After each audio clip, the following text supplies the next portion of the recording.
Hey everyone, welcome to another edition of my live tea tasting. I've got a great one for you, so I'm going to go ahead and turn on my water right away because I am excited about this.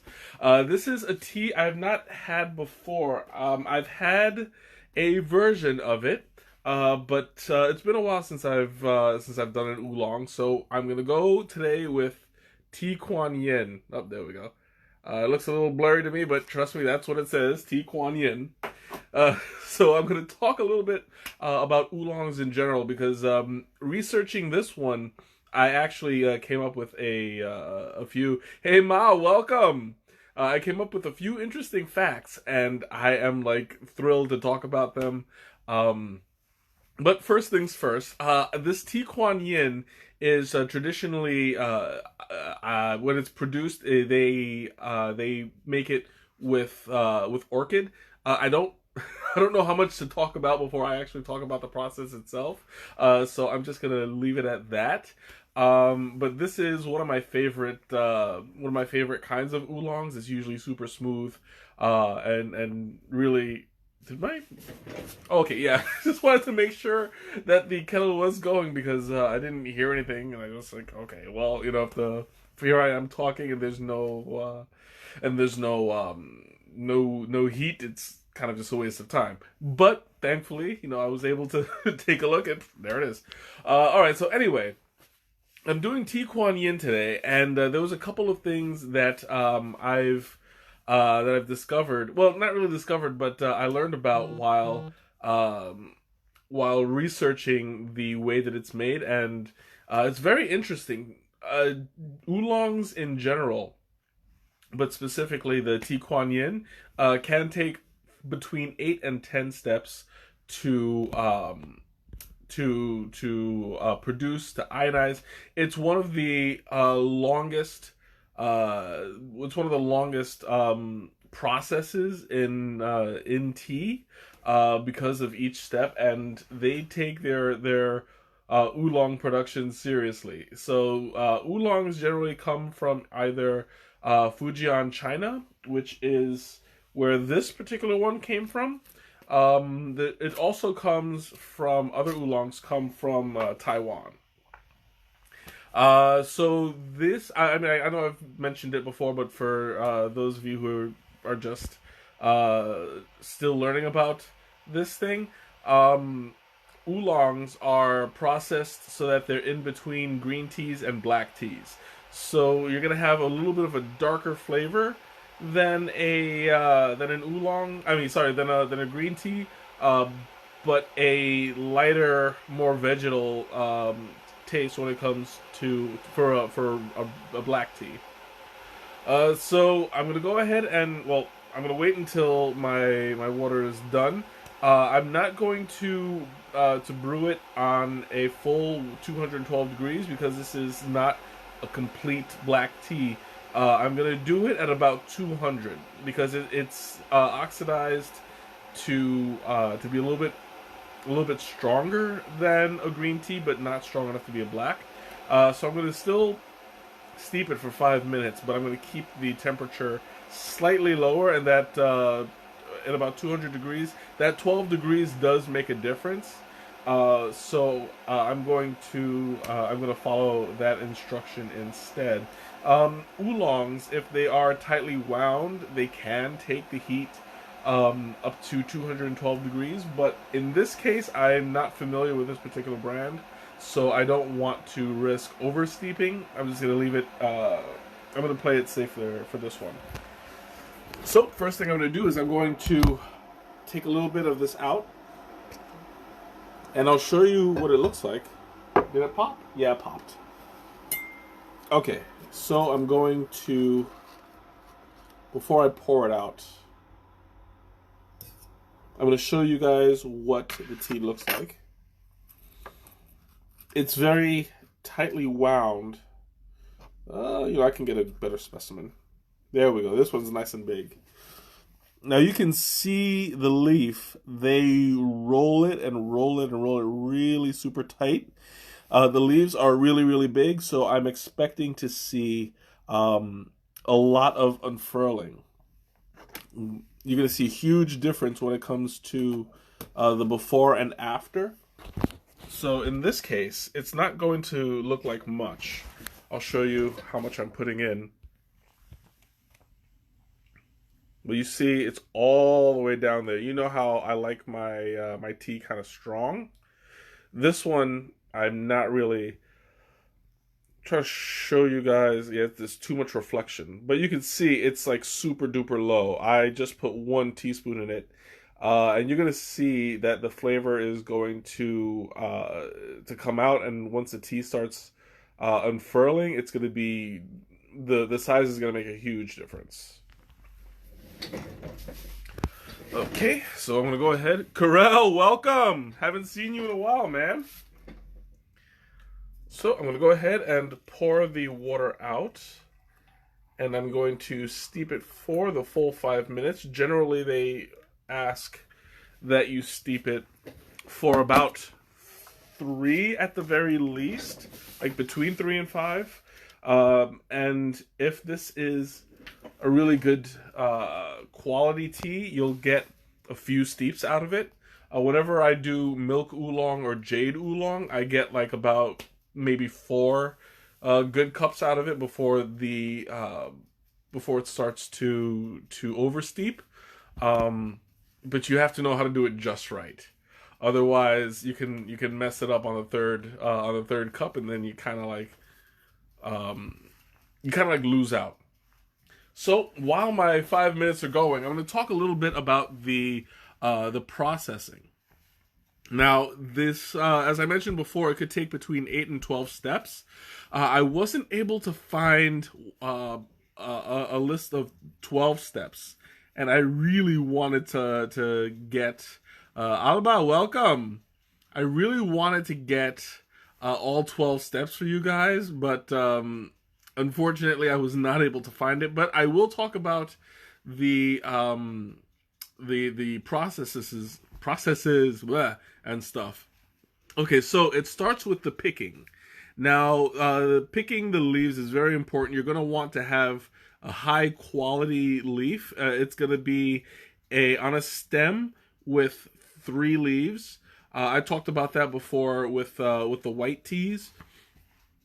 There's it's a 3 leaf, or in this case, a 4 leaf process. They're gonna look for new leaves, but the leaves that they pick are gonna be older, so they don't want any buds. They're gonna keep picking just from the stems.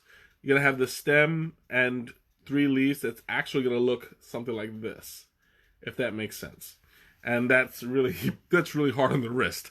But yeah, once they pick it, the next step is the wilting. Now what they'll do is they'll sun dry. They'll leave it out in the open air for a little while. They don't want it to become completely dry, but they want it to wilt. So you'll have the leaves. Usually they come out as kind of stiff. They won't always be completely open, but they will be semi open, like they're just about to unfurl. So once they take the leaves, they'll put it out in the sun and let the environment wilt it a little bit. They'll still want it to be soft and wet, just not crispy, basically. So once they get the right texture, they'll start the next process, which is called shaking. I'm gonna read this a little bit because it's a little bit well, I'll tell you, it's a little bit involved. This actually does involve shaking the leaf loose. So how they describe it is shaking the loose leaf is the most essential and skilled part of making oolong. This is a highly intuition-based knowledge that is gained through experience. Through mass-produced tea, though mass-produced teas are usually timed, handmade oolong requires a maker to stay up all night, continuously monitor the water travel status. This refers to the degree of water feed from stems, then evaporated. Oh, there's Quackhead. So I'm going to pull this out real quick and let it sit in there. I'll show you what it looks like in just a moment. Where was I? Okay, so this is the part that got me a little bit confused. It said this is referring to the degree of water feed from stems to the evaporated out that are then evaporated out of the leaves to determine the next hand, which is the next technique to be used. Ideally, a well-fermented leaf should look yellowish green in the center and dark red around the edges. So there's a lot of things to consider in the shaking process. They are literally shaking the leaf off the stem, but on top of that, they're also checking the leaf to see how much water is actually in it. And this is going to be a very, very involved process. So you're going to have those watchful eyes taking care of the quality. So the next step is the fermenting and wok frying step. So basically they do heat the leaf in a wok and they move it around, shake it so that it doesn't get burnt, but gives it the kind of warmth that it needs so that it retains the water, doesn't burn it, but also maintains that texture. Now the next step is the rolling step. Now they take the hot leaves out of the wok and they roll it and roll it and roll it and keep on going until it's super duper tight. This can take quite a while. I've heard that sometimes it could take like about half an hour, like just doing this to each leaf, and that's crazy to me. So then the next one is baking. So at this point, what they do is once they get the balls rolled just the right way until it's like super duper tight, then they put it in an oven and baked until the outside is dry. But they try to keep some moisture in the leaf itself so that it doesn't lose that flavor. After that, you get rough tea. Let's see. I'm gonna read that as well because it's quite involved also. It says rough tea is referring to the tea that has the character defining steps completed. That was the first steps, but still refining steps undone. So it's midway through the process. It can mean different things to different teas. In this case, oolong. It usually refers to the unroasted leaf with the stems still unpicked. But in traditional tea Guan Yin, rough tea is unroasted and still has its green color with a bright flowery profile that cannot be mistaken for a light tea Guan Yin. So then the next stop is the roasting and finishing. So they begin to roast the leaves and just refine everything for the final product. They want to heat it up, keep it nice and crispy, so that it holds its form when it's shipped. Let's see. They talk about metallic toasted rice profile. Oh, that's just the flavor. I'm just doing a quick, yeah. So after it's roasted, they can pack it and send it out to wherever it's going. So as you can see, making oolongs and just tea Kuan Yin in general is a super duper involved process. So I'm going to show you guys now what it looks like.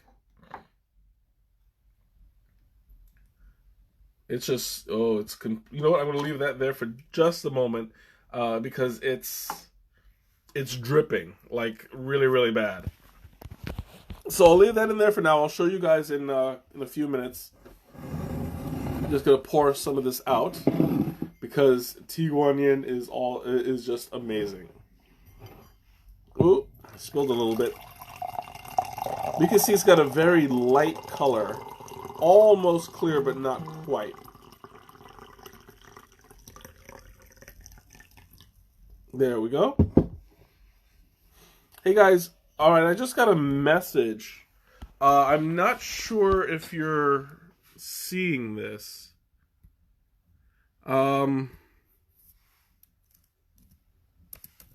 If you're seeing this, like, send me a message or something.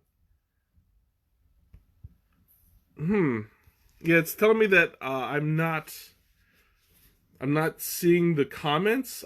Yeah, like this is weird. All right, let me see. I don't know why it's doing it again. Yeah, I saw. All right, let me close out of here and come right back because I'm not seeing anything. Okay, I will see you in just a moment.